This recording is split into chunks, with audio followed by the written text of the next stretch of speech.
The day I found EVY tie-in notice nailed to Grandpa Joe's dock, flapping like a taunt in the summer breeze, I thought someone was pulling a prank. It was July, not April Fool's, and the seal of the Willow Lake Homeowners Association glared from the top corner, bold as a brand. Vacate by end of month, it demanded, the letters practically spitting venom. I chuckled, figuring it was a mistake. This cabin, tucked so far from any subby VY shown you couldn't even get a decent phone signal, was the last place an HOA would bother. But when I dialed the number at the bottom and heard Melissa's voice syrupy sweet, edged with smugness, I knew this was no joke. They were coming for Grandpa's land, and they had no clue what they'd just stirred up. I hadn't been back to Willow Lake in 4 years. City life had swallowed me whole: work, rent, and a girlfriend who thought outdoors meant a rooftop bar with bad Wi-Fi. Grandpa Joe passed 2 summers back, and the cabin had sat quiet ever since, gathering dust and memories.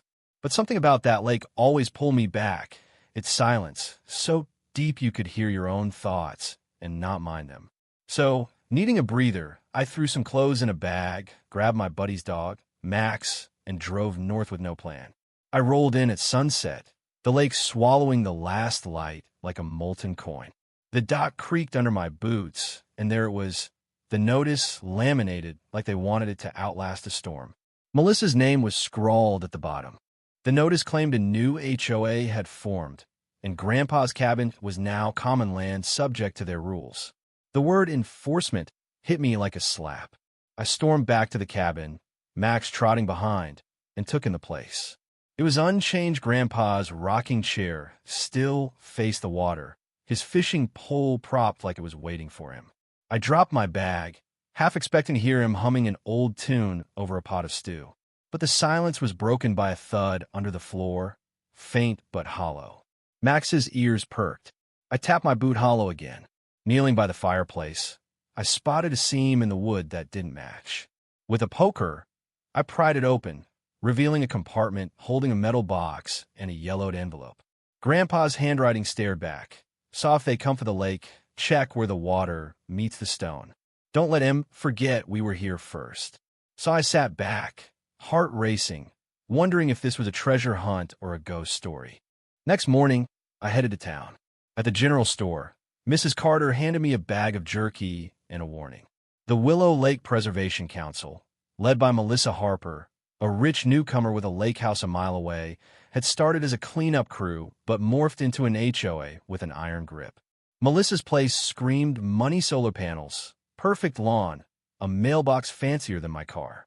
A sign at her gate read, "Welcome to the Harpers," with a smaller one below, HOA enforcement officer on duty. I spotted surveyors measuring the shoreline, and my gut twisted. Back at the cabin, I remembered Grandpa saying the original deed wasn't in any courthouse. It came straight from a judge's hand before Willow Lake was even mapped. Saw where the water meets the stone. Saw I hiked to the lake's rocky southern edge and, after some searching, found a tin hidden in a CREVYC. Inside, wrapped in oilcloth, was a parchment dated 1892, a handwritten land grant with our family's name, sealed in wax. I raced to the county clerk's office. The clerk's eyes widened as I unwrapped the document. Within an hour, a historian and a property lawyer were poring over it, confirming it was real and unassailable pre-statehood grant. That night, I sat on the dock, a beer in hand, Max by my side, the moon rippling on the water. Grandpa always said the lake reflected truth, not just light. Melissa thought this would be easy, but she was about to learn what 5 generations of stubborn looked like. The next morning, a power drill woke me.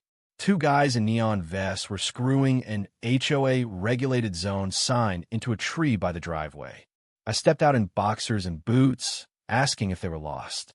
Before they could answer, Melissa rolled up in a golf cart decked out with her HOA seal, sunglasses on despite the clouds, smiling like she'd never heard no.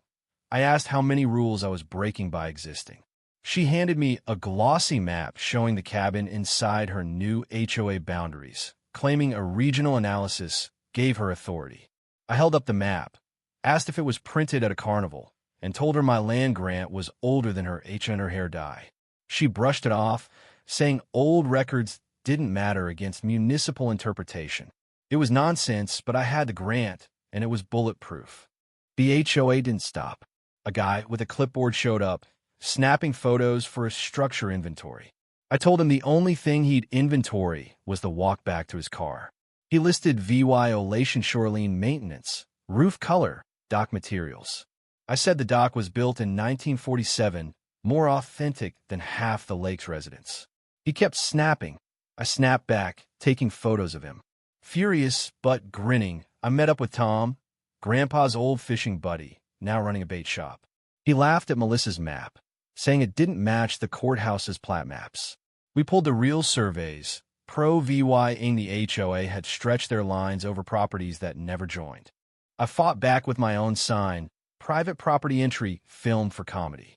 When I caught an HOA minion photographing my water filter, I offered a tour with a hose in one hand and a camera in the other. He bolted. Melissa returned with a list of violations: rustic paint, unpermitted fire pit. Max is barking. I said Max only barked at hypocrisy. She threatened fines. I dared her to collect. And she crossed the line.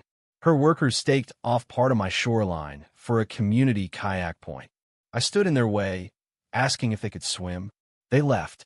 I got serious, scanned the grant, notarized copies, and sent them to the county, the sheriff, and a lawyer friend. I installed trail cams and signs warning of surveillance. At a community potluck, I took the mic, laying out the grant, the fake maps, the court filings. The room went silent, then erupted. Neighbors clapped. One high-fived me. Melissa cornered me in the parking lot, voice like a blade, saying, "This isn't over." I told her it never started not until she tried to steal what wasn't hers. Then came the real blow. I woke to Max growling. Outside, the boat ramp was buried under a concrete slab, an HOA sign planted on top.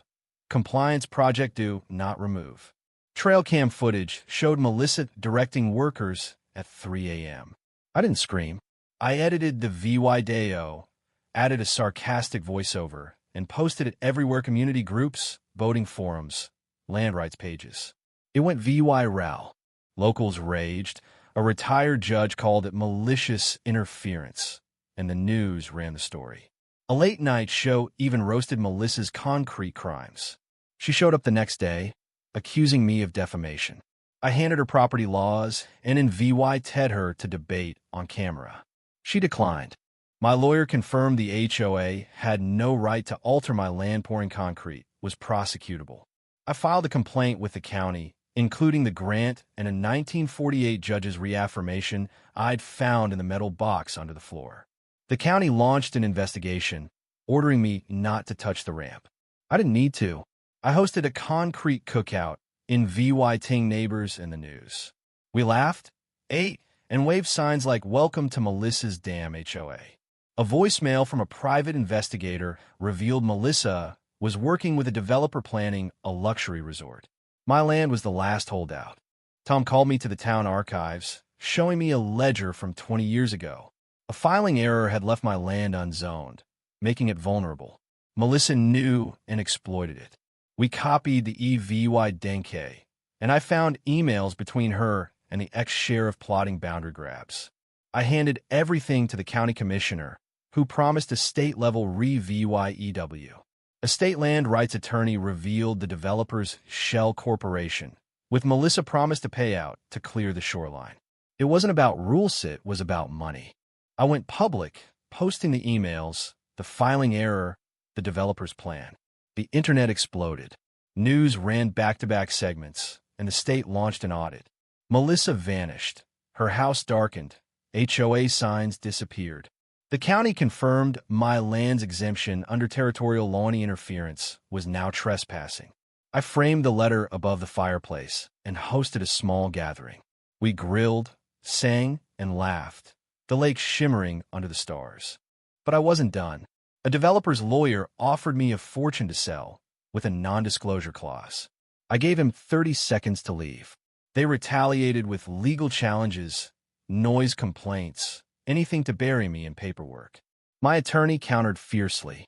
At the courthouse, packed with locals and reporters, we presented the grant, letters, and surveyor's journal. The attorney dropped a bombshell. The developer's board member had funded the HOA's fraud. The judge ordered a fraud inquiry, upholding my grant. The crowd cheered as I left.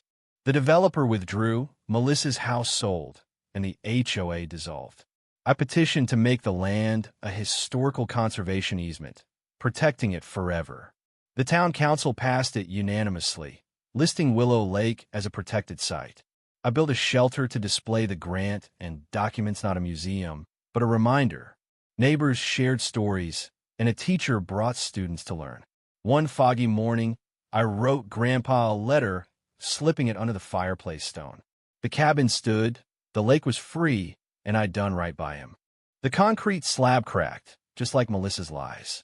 The land healed, and I breathed easy, knowing I'd fought for more than a deed, for a legacy, for truth, for everyone pushed around by power. But what do you think? Was I right to dig in and fight, or should I have taken the money and walked? Is it worth risking everything for a piece of land, or is there something bigger at stake? Should people like Melissa face jail time for schemes like this, or is public shame enough? Drop your thoughts below, hit that like button if you're Team Willow Lake, and subscribe for more stories where the little guy fights back. Let's keep this conversation going. What's your take?